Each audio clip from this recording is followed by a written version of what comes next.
Ipasaklolo na kay Pangulong Noynoy Aquino ang mga kaanak ng mga biktima ng pamamaril sa North Fairview, Quezon City. Katarungan pa rin ang sigaw nila para sa mga pinaslang na mahal sa buhay. Saksi si Marisol Abduraman. Sana po, umamin na po siya. Hingi po kami ng hustisya. Nagalit po. Nasa pumatay sa papa ko.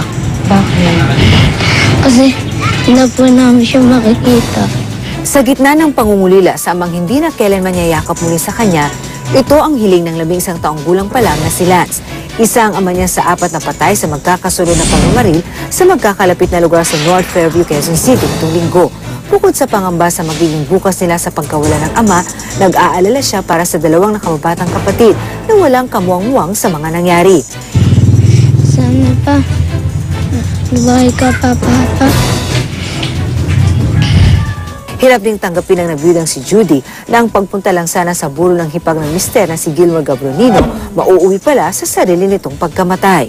Hindi ko po alam kung anong gagawin namin ngayon. Wala na siya kasi siya lang po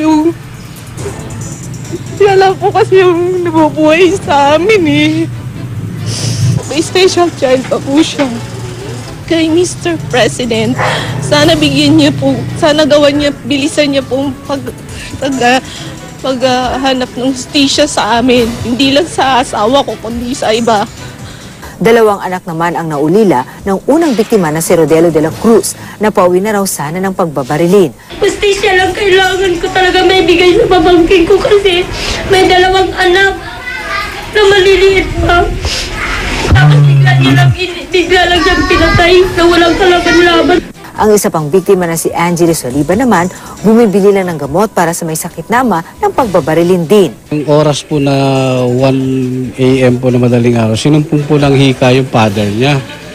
So, ayaw niya makita na hindi makahinga yung father niya. Nakaburo naman sa Maven Funeral sa Commonwealth Avenue ang isa pang biktima ng pamamaril na si Alodia Go. 2 araw matapos ang pamamaril, mahigpit nang nagbabantay ang mga pulis sa Commonwealth Fairview area sa Quezon City, mapaggabi man o araw. Ako si Marisol Abduraman, ang inyong saksi.